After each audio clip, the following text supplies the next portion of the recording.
안녕하세요. 저는 60대 후반의 평범한 할머니입니다. 저같이 아들만 있는 사람은 시어머니 입장일 테니 아마 며느리 얘기를 많이들 하겠죠? 하지만 오늘 저는 우리 아들놈에 대한 사연을 들려드리려고 합니다. 남들한테 절대 얘기 못할 부끄러운 이야기를 오늘 저는 큰 마음 먹고 털어놓기로 했습니다. 무자식이 상팔자니 뭐니 아무리 말해도 자식이라는 건 축복이기도 하고 어쩔 때는 형벌 같은 존재이기도 합니다. 아무리 나이가 들어 제 밥벌이하고 가정을 꾸리고 살아도 부모에게는 늘 바라기만 하고 해준 게 뭐 있냐는 말을 하기도 하죠. 물론 자식을 잘 키워내신 분들에게는 해당되는 말이 아니겠지만요. 저는 아들이 둘이 있는데 큰아들은 올해 44, 작은아들은 38입니다. 둘 다 결혼했고 손주만 4명이네요. 우리 장소는 이제 내년이면 중학생이 된답니다. 우리 아들들은 둘 다 우리 집에서 가까운 거리에 삽니다. 자식들 다 결혼시키신 분들 다 그렇듯 저도 가까이 산다고 해서 애들이나 손주를 아주 자주 보고 사는 것은 아닙니다. 애들도 애들 삶을 사느라 각자 바쁘니까요. 그저 무탈하게 다들 건강하게 사는 지금 더 바랄 것이 없기도 합니다. 그런데 뭐가 문제냐 싶으시죠? 남들 보기에는 그저 이상할 거 하나 없는 행복한 가족으로 보이겠죠. 자세히 들여다보면 문제없는 집에 어디 있겠습니까? 저도 남들이랑 하나 다를 거 없습니다. 요즘은 가까이 사는 손주들 보는 재미로 사네요. 우리 큰손주가 올해 초등학교 6학년인데요. 우리 큰아들 놈을 아주 똑같이 빼닮았습니다. 이 녀석이 학원 가기 전에 꼭 할머니 집에 들러서 간식을 먹고 가는데 예전부터 저랑 이런저런 얘기를 하기도 하고 혼자 조잘조잘 참 말도 많은 아이입니다. 누구를 닮아 그런지 참 다정하고 총명하기까지 합니다. 우리 손주는 얼마나 야무진지 학교 들어가기 전 어린 시절에도 어른들 틈에서 하는 말을 가만히 듣고 있다가 자기가 할 얘기를 해서 어른들을 놀라게 했던 아이입니다. 그랬던 이 녀석이 저에게 종종 이런 말을 하는 겁니다. 할머니, 할머니는 혼자 사는 거 안 무서워요?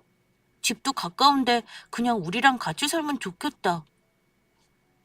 우리 지수는 할머니랑 같이 살고 싶어? 네. 할머니도 할아버지 없이 혼자 사는 것보다 우리랑 같이 사는 게 좋지 않아요? 저도 집에 오면 할머니가 있었으면 좋겠어요. 지금도 엎어지면 코 닿을 때 사는구먼. 그렇게 할머니가 좋아? 네. 할머니가 제일 좋아요. 엄마는 잔소리만 하고 아빠는 제 말 들어주지도 않거든요. 할머니는 제가 하는 말도 다 들어주고 맛있는 것도 많이 해주시니까요. 그래서 저는 할머니가 좋아요. 제가 웃으며 되물으면 우리 손자는 웃으면서 자기 얘기 다 들어주는 할머니가 제일 좋다고 합니다. 사실 우리 손주가 저보다 좋아했던 사람은 자기 할아버지였습니다. 슬프지만 지금은 할아버지가 돌아가시고 없죠. 제가 2년 전에 남편과 사별했어요. 남편은 5년이 넘게 암투병을 했는데 결국 암을 이기지 못했습니다. 남편이 세상 떠나기 전 투병하는 동안 그래도 손주, 손녀들과 시간을 많이 보내며 추억을 만들긴 했습니다. 지금도 그때 사진들을 꺼내보면서 추억에 잠기곤 하는데요. 아팠을 때 생각하면 참 마음 아픈 일이 많았습니다.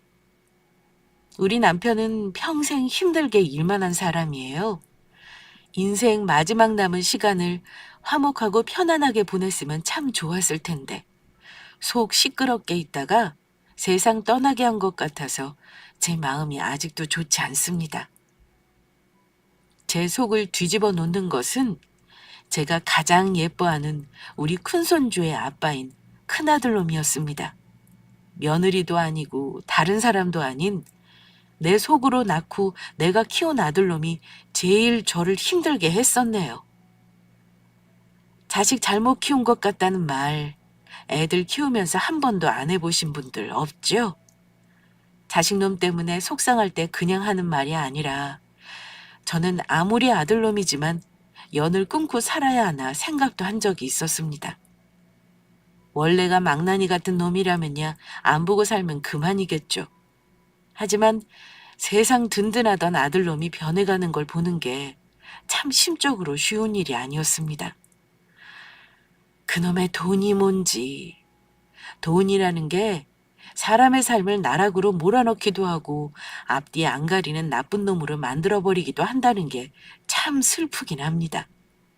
사실 남편은 죽기 전에 재산 문제를 미리 정리했었습니다. 우리 집은 장남이라고 해서 더 많이 주고 차남이라고 덜 주는 건 없었어요. 남편이 아들 부부 다 한자리에 불러서 나중에 분란 만들지 말라는 의미로 당부를 하더라고요. 내 재산은 네 엄마 앞으로 해주는 거 말고 나머지는 너희 둘한테 똑같이 줄 거니까 혹시 나 죽고 나서 분란 일으키지 말어라. 장남이라고 더 주고 차남이라고 덜 주는 법은 없어. 나한테는 똑같은 자식이니까 둘에게 똑같이 나눠줄 생각이다. 네 엄마 앞으로 되어 있는 아파트랑 다른 재산은 니들이 이러쿵저러쿵 하지 말어. 미리 말해두는 거니 명심해. 당신도 참 꼭 내일 당장 죽을 것처럼 그런 말을 해요. 그거야 남아있는 사람들이 알아서 할 일이지. 당신 죽고 없으면 다 자식들 마음대로 해요. 미리부터 그럴 거 없어요. 남편이 하는 말에 기분이 이상해진 저는 농담 반 진담 반 그렇게 얘기했습니다. 그런데 남편이 아들들에게 다시 한번 단호하게 얘기했습니다. 내가 마음대로 못하게 유언장 남기고 갈 거니까 그런 줄 알아. 니들 혹시 사업이니 뭐니 하겠다고 쓸데없이 돈 축내는 일은 절대 없도록 해라. 알겠니? 네 엄마한테 주는 재산은 절대 니들이 미리 손대지 말어. 아버지 말 명심해. 그때 큰아들이 그러더라고요. 아버지, 동생이랑 재산을 똑같이 나눠주신다는 건 아버지만의 생각이신가요? 저는 왜 그래야 하는지 모르겠습니다. 저는 결혼할 때 동생보다 싼 집에서 시작했고 동생은 직장도 저보다 좋은 데 다니잖아요. 애들도 저는 돈 들어갈 일이 한창 남은 거 아시잖아요. 찬물도 위아래가 있는 건데 왜 똑같이 나누겠다고 하시는 건지 저는 이해가 안 가네요. 그러자 듣고 있던 둘째 아들이 그러더라고요. 형, 그건 나중에 상황 봐서 얘기하자. 아직 아버지 돌아가시지도 않았는데 뭐 그렇게 급해. 아버지도 그만하세요. 아버지 재산이니 아버지 뜻을 따르는 게 맞죠. 저는 아무래도 상관없어요. 둘째 녀석이 그렇게 나오는 바람에 다행히 남편이 역정내는 일은 없었지만 이미 그때부터 우리 큰아들은 남편이 유산 배분 문제에 불만을 가지고 있었던 것입니다. 어쩔 때 보면 둘째가 장남보다 훨씬 마음이 넓고 어른스러워 보이기까지 합니다. 원래 맏아들이나 맏딸들이 책임감이 강하기도 하지만요. 간혹 집에서 너무 떠받들어 자라서 동생들을 우습게 알거나 자기밖에 모르는 이기적인 모습이 있기도 해요. 우리 큰아들이 나쁜 애는 절대 아닙니다. 다만 남편이 그 얘기를 한 시점이 우리 큰아들 한창 사업 때문에 힘들 때였다는 것이 문제 같기도 합니다. 둘째 녀석은 월급 꼬박꼬박 나오는 회사원입니다. 금융계 쪽이라 나름 워라밸을 지키면서 사는 걸로 알아요. 하지만 큰아들은 그 당시 잘 다니던 직장을 때려치우고 나오더니만 갑자기 사업을 시작했던 때였습니다. 아들은 회사 다닐 때 그렇게 적은 연봉은 아니었어요. 그런데 아무래도 제 아버지가 사업하는 거 보고 자라고 사장으로 유동적으로 일하니까 스트레스도 안 받고 힘도 안 들고 자기 사업하면 무조건 큰돈 벌 수 있다고 생각한 건지 자기도 회사 관두고 사업을 하고 싶다는 말을 종종 했습니다. 저도 꽤 오래 애들 아빠가 하는 사업을 봐온 사람이라 사업이라는 게 결코 쉽게 하는 일이 아니라는 걸 잘 알고 있었습니다. 물론 자리 잡히면 안정적이겠지만 그 자리라는 게 언제 잡힐지도 모르는 불안정한 게 사업이니 당연히 아들이 사업하겠다는 거 만류했었고요. 그런데도 아들놈은 기어이 자기 마누라 말, 내 말 다 거역하고 돈 끌어모아 사업을 벌이더군요. 하지만 어디 세상 일이 쉬운 게 있나요? 그렇게 따지면 사업하는 사람들 다 돈 벌겠죠. 경험 없는 초짜에게 세상이 그렇게 호락호락할 리가 없었습니다. 초반에는 잘 되는 것 같더니만 나중에는 돈을 야금야금 까먹기 시작했습니다. 남편은 아들놈이 그런 상황이라는 걸 몰랐을 겁니다.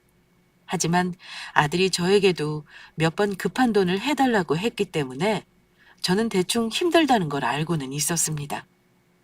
한 번은 며느리가 저한테 울면서 이런 적도 있어요.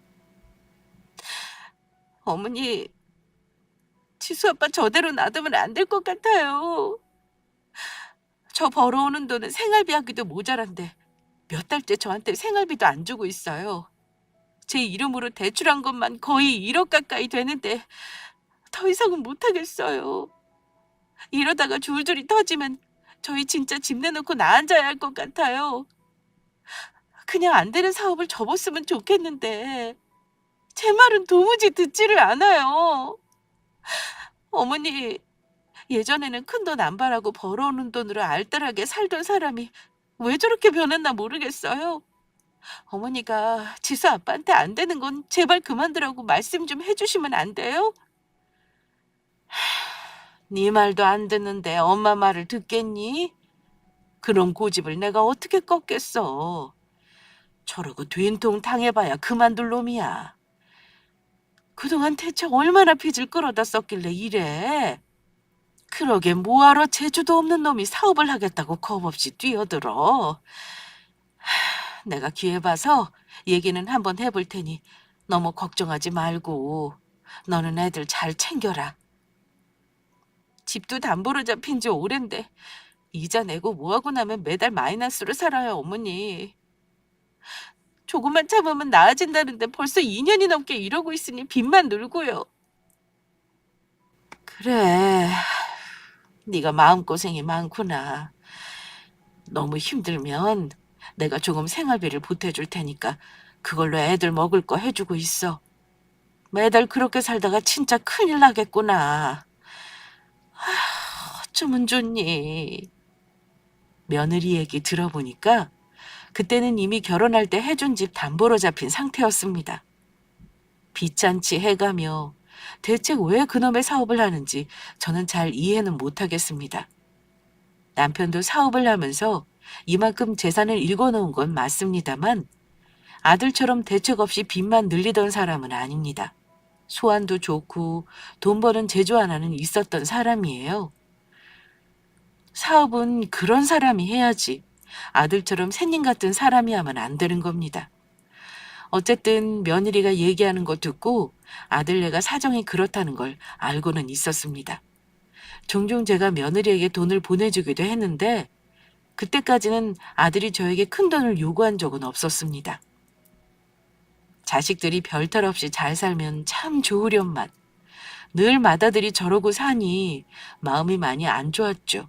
게다가 그때는 남편 투병 생활을 챙기느라고 저 역시도 매일 편치만은 않았을 때였습니다.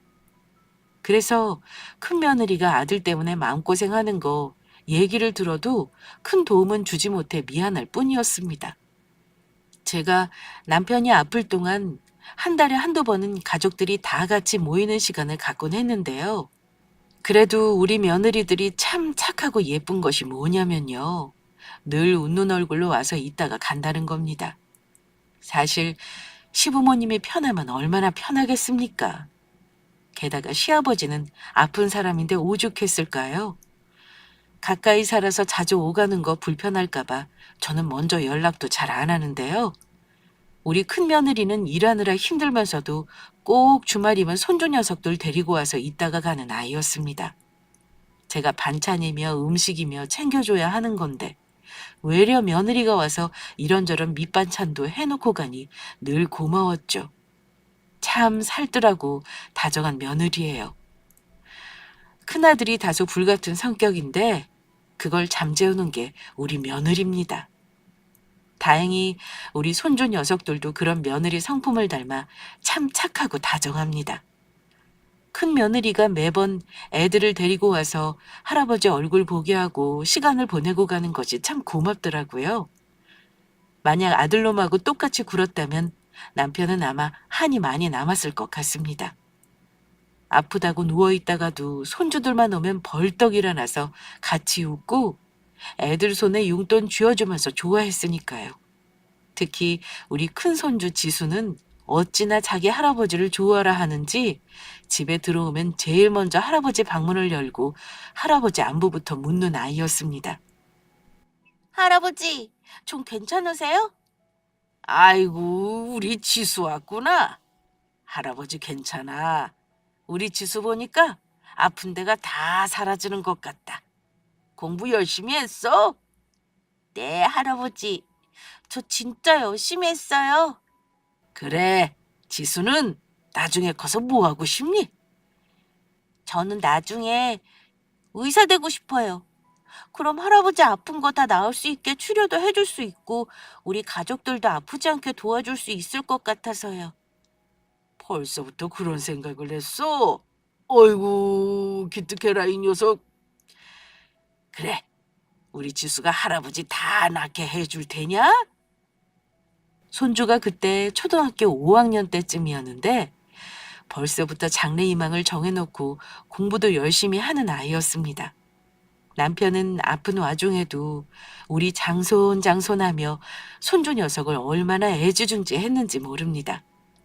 매달 손주 이름으로 된 통장에 돈을 모아주면서 나중에 대학 갈 때 줄 거라고 할 정도로 예뻐했어요. 큰아들 놈이 가끔 들리면 분위기가 경직되는 걸 느낄 정도였습니다. 가끔 손주 녀석이 제 아빠가 무뚝뚝하게 구는 거 보고서는 이빠른 소리를 한 적도 있었네요. 아빠는 왜 할머니, 할아버지한테 퉁퉁거려요? 나한테도 맨날 존댓말하고 예의 바르게 하라고 그러면서 아빠는 안 그러잖아요. 아빠도 할머니한테 예쁘게 말하세요. 뭐 이 녀석아? 아빠가 뭘 얼마나 퉁퉁거렸다고 버릇없이 그런 말을 해? 방금요. 할머니가 밥 먹으라고 하는데 대답도 안 하고 알아서 먹겠다고 하잖아요. 아까도 할아버지가 하는 일 잘 되고 있냐고 물었을 때 막 짜증내고요. 그건 아빠도 가끔은 그럴 수도 있는 거야. 지수가 보기에는 아빠가 버릇없었니? 네. 제가 아빠가 하는 거 똑같이 따라하면 아빠 저 엄청 혼낼 것 같아요. 아들이 야무지게 하는 말에 아들놈은 뭐라 대꾸를 못하더군요. 멋쩍어 하기만 하는 거 보니 그래도 지 아들이 하는 말은 맞다고 생각했던 것 같습니다. 저나 남편은 야무진 우리 손주가 하는 말에 그냥 웃기만 했었네요. 그래도 아들이 원래는 자기 아버지에게 돈 얘기는 안 꺼내던 놈이었는데 어느 순간부터는 자꾸 사업자금 얘기를 하면서 저에게 스트레스를 주긴 했습니다. 한 번은 자기도 버티다 힘들었던 모양입니다. 가족들이 다 있는 자리에서 난데없이 돈 얘기를 꺼내는 바람에 남편이 역정을 내고 나서 상태가 더 나빠진 적도 있었습니다. 아버지, 제 몫의 재산은 미리 주실 수 있을까요? 이제까지 제가 부모님한테 손 벌린 거 없는 거 아시잖아요. 근데 이럴 때는 좀 도와주셨으면 해서요. 저도 고민하다가 말씀드리는 거예요. 아버지 힘든 거 저도 잘 알기 때문에 그동안 제 얘기는 안 했는데요. 지금 돈이 꼭 필요한 상황이라서 그래요. 옆에 있던 큰 며느리는 당황해서 아들놈을 말렸습니다. 어머, 지수 아빠, 그런 말을 왜 지금 하고 그래? 아버지 오래간만에 본 자리에서 대뜸 돈 얘기부터 하는 거야? 당신은 가만히 있어. 내가 알아서 할 테니까. 계속 이렇게 힘들게 살고 싶으면 나 말리던가.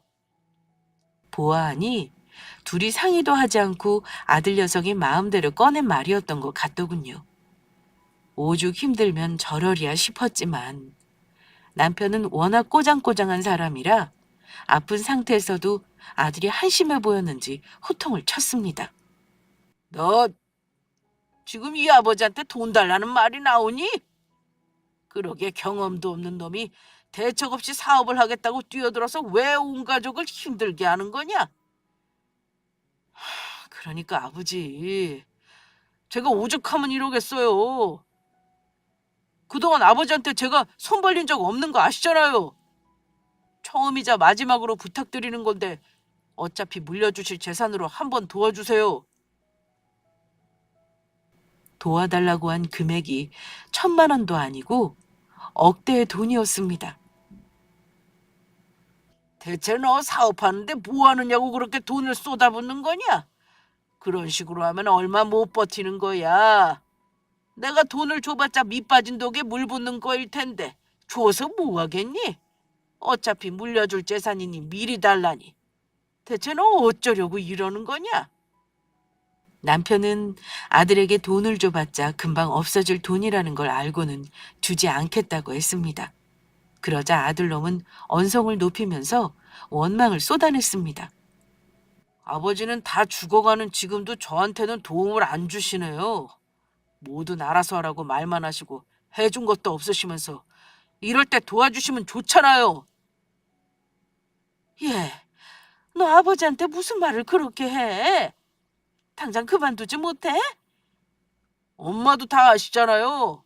아빠도 사업한답시고 엄마 고생시키고 저나 동생하고 제대로 놀아준 적도 없고 엄마한테 다 맡겨놓기만 했었잖아요. 그럼 아들이 힘들 때 이런 거라도 도와주셔야죠. 안 그래요? 근데 끝까지 안 도와주실 것 같으니까 저도 더 이상 얘기하기 싫네요. 아버지 마음은 잘 알겠어요.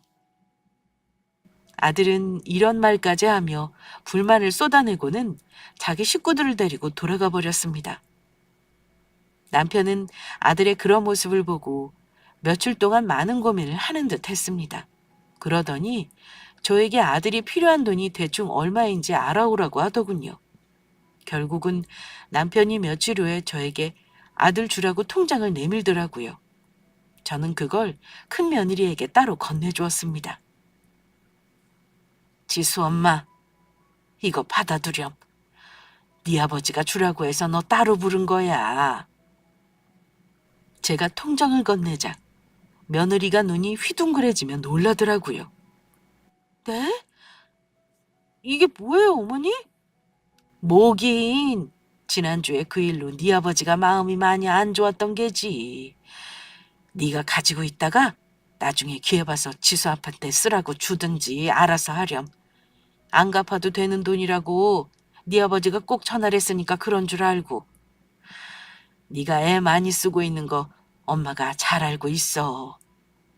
어째 안 좋은 날만 있겠니? 살다 보면 좋은 날도 올 거야. 우리 아들 때문에 네가 너무 고생하는 것 같아서 늘 미안하고 고맙다. 며느리는 통장을 받아들고 울었습니다. 시부모 앞에서 힘든 티 안 내는 거 보면서 그동안 고맙기도 하고 참 너무 미안했는데 남편이 이런 식으로라도 한번 도와주니 마음이 한결 편하더군요. 그 돈을 어찌 썼는지는 그날 이후 묻지도 않았습니다. 한편 남편의 상태는 점점 안 좋아지기만 했습니다. 나중에는 병원에서도 더 이상 해줄 것이 없대요. 그냥 가족들하고 의미 있는 시간을 보내라고 하더군요. 그래서 호스피스 병원에서 통증 조절만 하고 남은 시간을 보내기로 결정했습니다. 그런데 가족들이 똘똘 뭉쳐야 할 이 시기에 큰아들 놈이 문제였습니다. 제 아버지는 오늘 내일 하고 있을 때 뭐가 그리 바쁜지 매번 애들하고 자기 마누라만 보내고는 바쁘다고 오지도 않더군요. 며느리는 아들이 어떤 상황인지 얘기해 주더라고요.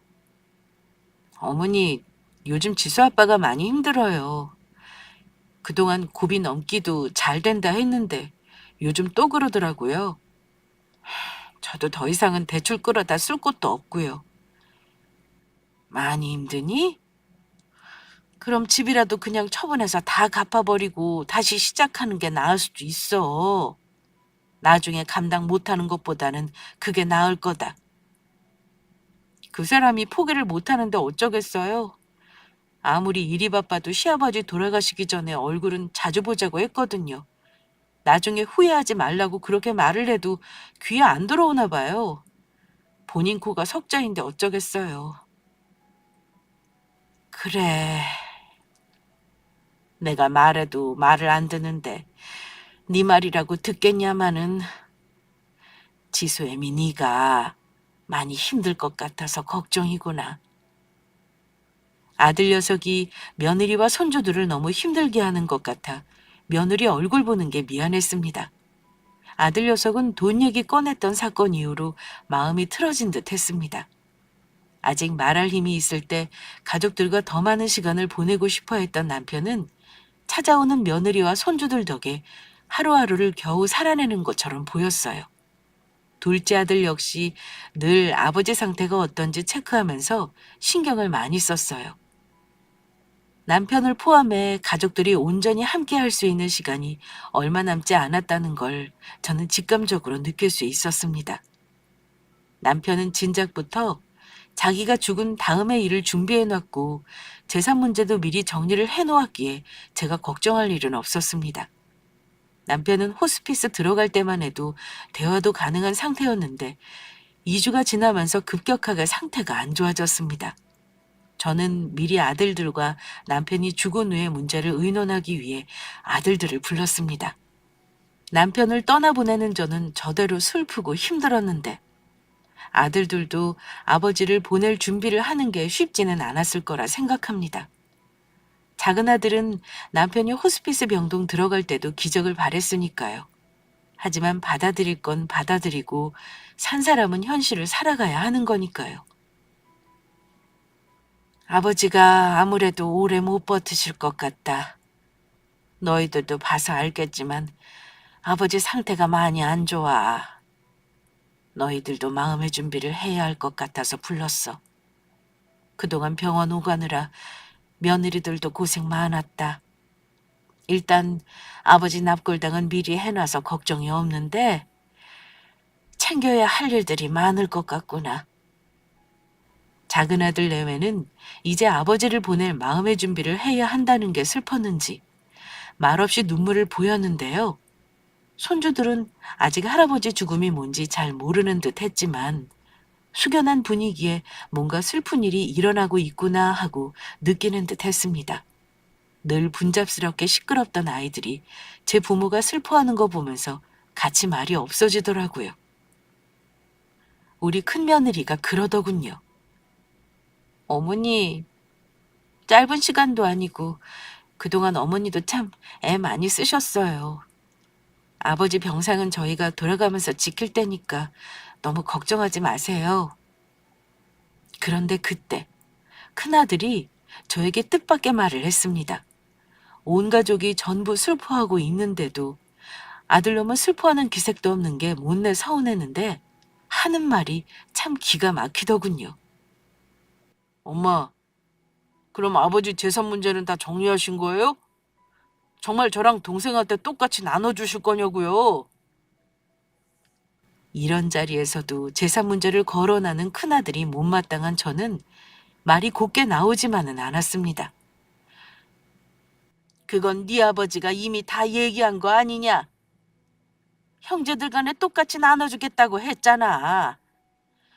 아직 돌아가신 건 아니니까 그 문제는 나중에 얘기하는 게 좋겠구나. 형, 그 얘긴 나중에 하시자잖아. 형은 아버지가 오늘 내일 하고 있는 마당에 그런 말이 나와? 아버지 정신 조금 있을 때 가서 같이 있어드리기나 해. 형은 아버지 호스피스 들어가신 다음에 몇 번이나 왔어? 이러다가 아버지 돌아가시면 얼마나 후회하려고 그래. 작은 아들은 형이 또 재산 얘기를 꺼내자 형이 너무 무심하다며 나무랐습니다. 하지만 큰아들은 그 말에 콧방귀도 뀌지 않더군요. 가족들끼리 한마음으로 아버지를 신경 쓸 중요한 시기에 저렇게 끝까지 이기적인가 싶어서 참 마음이 무너지더라고요.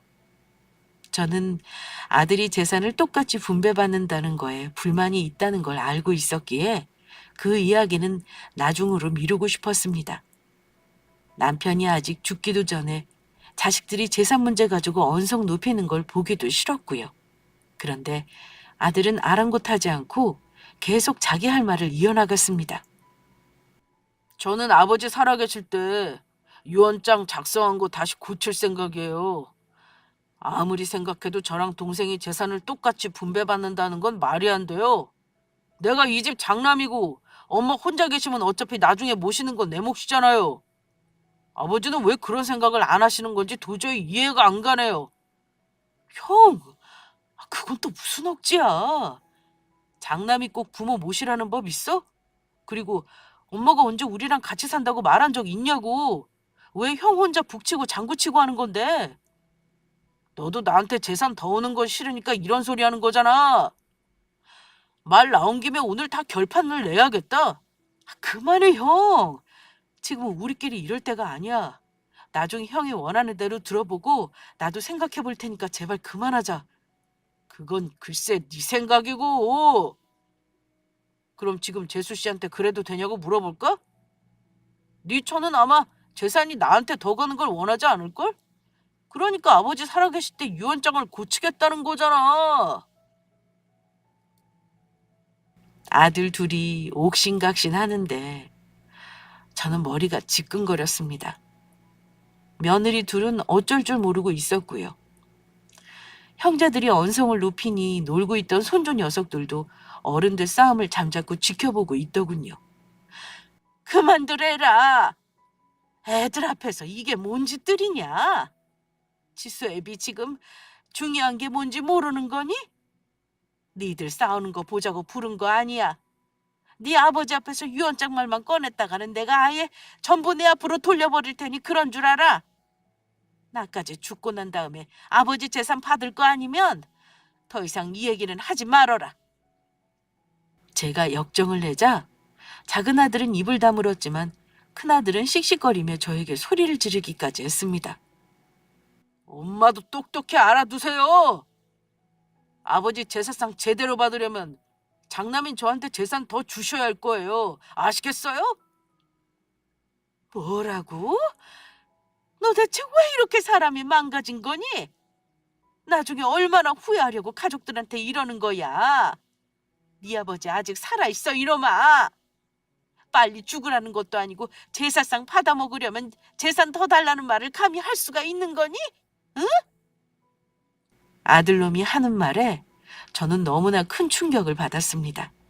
저는 답답해져 오는 가슴을 부여잡고 자리에 무너지듯 앉아버렸고 큰 며느리는 어쩔 줄 모르며 주저앉은 저를 부축했는데요.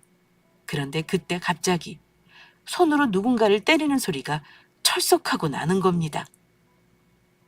너 이 자식, 이게 무슨 짓이야? 제가 고개를 들어보니 아들놈이 손주 녀석 손을 붙들고 혼내고 있는 겁니다. 이게 무슨 상황인가 싶었는데 아들이 불같이 화를 내더군요. 김지수, 너 지금 아빠를 왜 때리는 건데? 이 녀석이 버르장머리 없이 어른들 얘기하고 있는데 끼어들어서 이게 무슨 짓이야? 그런데 우리 손주 녀석은 놀라는 기색 하나 없이 눈을 빤히 뜨고 제 아빠를 바라보고 있었습니다. 아마 갑자기 손주 녀석이 제 아빠의 뺨을 후려친 것 같더군요. 며느리는 놀라서 애 아빠를 말렸고요. 어머 지수야, 너 지금 네 아빠 얼굴 때린 거야? 왜 그랬어 김지수? 얼른 아빠한테 죄송하다고 해. 여보, 당신도 애팔은 놓고 얘기해. 지수가 왜 그랬는지 일단 얘기는 들어봐야지. 세상에 제 아빠를 때리는 놈이 어딨어? 이유를 듣고 말고 할 것도 없어. 단단히 혼내야지. 김지수도 왜 그랬어? 아빠 가만히 있는데 갑자기 와서 때리길래 얼마나 놀라는 줄 알아? 얼른 잘못했습니다 해. 저는 손주 녀석이 놀랐을 것 같아서 일단 품에 끌어안았습니다. 그런데 이 녀석이 몸에 힘을 꽉 주고는 도무지 환한 기색을 풀지 않는 겁니다. 그러더니 곧 울음을 터뜨릴 듯한 얼굴로 이러더군요. 아빠가 너무 미워서 그랬어요. 아빠가 미워서 그랬다는 말에 모두들 할 말을 잃었습니다. 당황한 큰며느리가 손주에게 물었어요. 아빠가 밉다고? 지수야, 어른들 얘기하는 거에 아이는 끼어드는 거 아니야. 아빠가 아까 작은 아빠랑 싸운 건 다 이유가 있어서 그래. 너 설마 아빠가 큰 소리 낸 거 싫어서 아빠 때린 거야? 큰 며느리가 손주를 달래며 얼른 아빠에게 사과하라고 했는데 손주가 이런 말을 하는 겁니다. 아빠는 왜 맨날 가족들이 모이면 웃지도 않고 무서운 얼굴만 하고 있는 건데요? 오늘도 할아버지 보고 와서 다들 슬픈데 아빠 혼자 계속 가족들이 싫어하는 말만 하잖아요. 저도 다 알아요. 아빠가 할아버지 돈 자꾸 달라고 하는 거 다 안다고요. 뭐? 너 이 자식 아빠한테 그게 무슨 말버릇이야? 아빠 얼굴 때린 거 얼른 사과하지 못해? 아빠가 그만 말했으면 좋겠어서 때렸어요. 아빠는 왜 할머니한테 그러는 건데요? 작은 아빠는 할머니, 할아버지랑 맨날 웃으면서 얘기하는데 아빠는 맨날 소리만 지르고 돈 달라는 말만 하잖아요.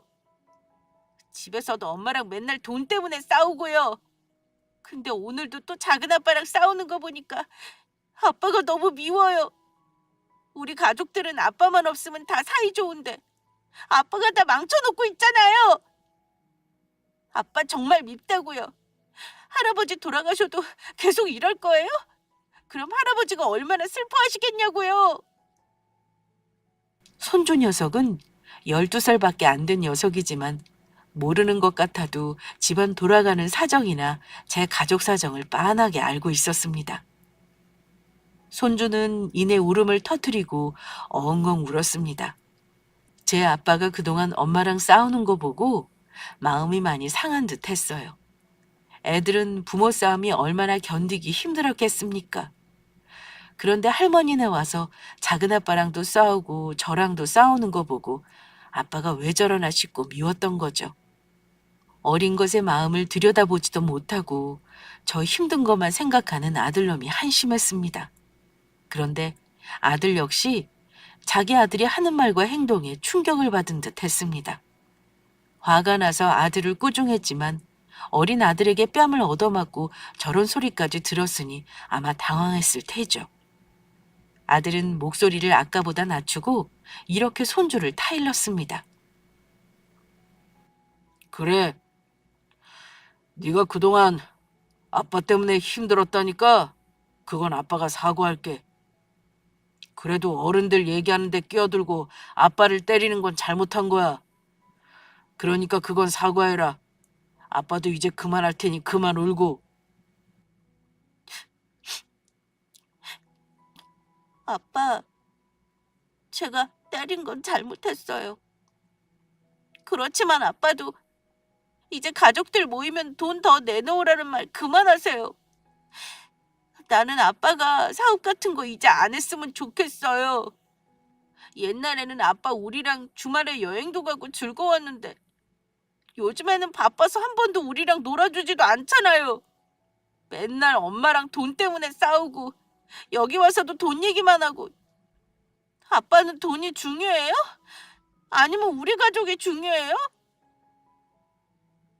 다들 손주 녀석이 하는 말을 듣고 아무 말도 못하고 있는데 아들도 아까보다 한풀 꺾인 아들놈이 자기 아들을 달래더군요. 그래. 일단 그건 아빠가 잘못했다. 아빠는 당연히 우리 가족 잘 살게 하려고 그런 건데 뭔가 우선순위가 틀렸나 봐. 미안하다 지수야. 아빠가 사과할게. 여보 이제 그만해. 지수 너도 그만 울고. 어머니 정말 죄송해요. 오늘 이러려고 만난 게 아닌데 이 난리를 피우고 면목이 없어요. 이제 됐다. 다들 그만하자꾸나. 지수야, 우리 지수가 할머니랑 엄마 걱정 많이 했구나. 우리 지수가 참 속이 깊어. 그래도 아빠를 그렇게 때리면 못 쓰는 거야. 너도 그건 알지? 이제 그만 울고 아빠도 더 이상 큰 소리 안 낼 거니까 걱정 말어. 그날은 생각지도 못한 손주 녀석의 행동 때문에 온 가족이 놀랐습니다. 아들놈이 재산 얘기를 꺼내며 분위기가 험악해질 줄 알았는데 손주 녀석이 그런 식으로 제 아빠의 행동을 끊어놓을 줄은 몰랐습니다. 어린 것이 얼마나 속을 끓였길래 그런 행동을 했을지 마음이 참 아프더라고요.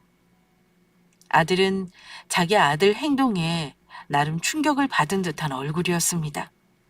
그날 이후로는 유산 문제는 입 밖으로 꺼내지 않더군요. 그리고는 그 전과 전혀 달라진 태도를 보였습니다. 남편이 세상 뜨기 전까지 아들은 그 전과 달리 부드러워진 태도로 저를 대했고 저에게 사과를 하기까지 했습니다. 엄마, 그동안 제가 못되게 굴어서 정말 죄송해요. 저도 사실 그러고 싶지는 않았어요. 못되게 굴고 있다는 거 다 알면서도 내 상황이 힘드니까 그게 잘 안 되더라고요. 지난번에 저 도와주신 것도 고맙다는 말씀 못 드렸는데 정말 죄송해요. 에휴, 너도 힘드니까 그랬을 거라 이해는 해. 너도 네 아들이 말하는 거 보고 충격받은 게로구나? 그렇죠. 우리 아들이 저 정신을 번쩍 들게 하더라고요. 그동안 우리 가족 위한답시고 아등바등했지만 사실 그게 아니라 저를 위한 거였더라고요. 안 되는 건 빨리 놔버려야 하는 건데 온 가족을 다 힘들게 한 게 저였지 뭐예요. 그럴 시간에 아버지랑 더 시간을 많이 보냈어야 하는데 알면서도 그게 잘 안 됐어요. 당장 돈이 필요하니까 아버지 재산을 더 받아야겠다는 생각만 들더라고요. 미안해요, 엄마. 엄마도 저 때문에 많이 속상하셨죠? 나도 알아. 네가 사업이 힘들어서 돈 했다는 거 잘 안다. 지금은 어찌 해결이 좀 되어 가는 거니? 아휴, 해결이 어찌 되겠어요. 어떻게든 되겠죠? 저 다시 시작하려고요. 애들 엄마도 이미 얘기했어요. 사업 접고 빚 다 갚아버리자고 하니까 좋아하더라고요. 제가 지금 되지도 않는 사업한답시고 이 시간을 흘려보내면 애들하고 시간 많이 못 보낸 걸 나중에 후회할 것 같아요. 그래, 잘 생각했다. 그래도 아들이 나보다 낫구나. 너를 이렇게 정신이 번쩍 들게 하니 말이다. 아들이 사과 한마디에 그동안에 섭섭했던 마음이 다 없어지는 게 또 부모 마음이더라고요. 얼마 후 남편은 세상을 떠났습니다. 다행히 아들 둘 다 아버지 임종을 지켰네요. 그래도 가족들 안에서 고통도 없이 세상을 떠났으니 남편은 더 바랄 게 없을 거라고 생각합니다. 남편이 남긴 재산은 제 명의로 된 것 말고는 아들들에게 공평하게 나눠졌습니다. 대부분 부동산이어서 당장 현금화할 수는 없어도 나중에 애들에게 큰 도움이 되겠죠. 남편이 가고 나서 큰아들은 완전히 변했습니다. 제 아버지 유언대로 재산 문제에 더 이상 트집을 잡지도 않았고 제가 혹여 혼자 있으면 외로워할까 봐 신경을 많이 쓰더군요. 그전에도 가까이 살았는데 남편이 세상 뜨고 나서 10분 거리 아파트로 이사까지 온 겁니다. 아마 돈보다 가족이 더 중요하다는 걸 깨달았을 것 같습니다. 부모가 자식을 사랑하는 것과 자식이 부모를 사랑하는 건 다르다고들 하죠. 우리 아들도 부모에게는 싫은 소리하고 원망하면서도 자기 아들에게는 한없이 내어주고 싶은 아빠였을 겁니다. 그러니 자기 아들이 뺨을 때리고 아빠에게 하는 말을 듣고는 자기 잘못 깨달은 거죠. 이렇게 살다가는 자식과 사이가 멀어지겠구나 하고는 본인이 변하려고 용기를 낸 거겠죠. 가족들이 행복하기 위해 본인이 포기 못하던 사업도 내려놓은 건 참 잘한 일이라고 생각합니다. 그 후 우리 아들은 늦은 나이지만 자기가 가지고 있는 기술로 중소기업에 재취업했습니다. 두 부부가 맞벌이하면서 열심히 사는 거 보니 이제 저도 한시름 놓고 삽니다. 저랑도 물론 잘 지내고 있고 집이 가까우니 우리 손주들이 학교 끝나면 꼭 저를 보러 옵니다. 와서 간식 챙겨주고 학원 시간 맞춰 보내주고 하니 저도 외로움을 느낄 새 없이 살고 있었네요. 어찌 들으셨나요? 쉽게 털어놓을 수 없는 부모 자식 간의 얘기라 조금 부끄럽기도 했지만 이런 가족 간의 갈등 이야기도 한 번쯤은 구독자분들께 들려드리고 싶었습니다. 저의 이야기는 여기까지 하겠습니다. 말주변이 없어서 재미있게 들으셨을지 걱정이 되네요. 그래도 행복한 마무리이니 마음 편하게 들어주셨으면 좋겠습니다. 끝까지 들어주신 여러분께 감사드리며 마치겠습니다.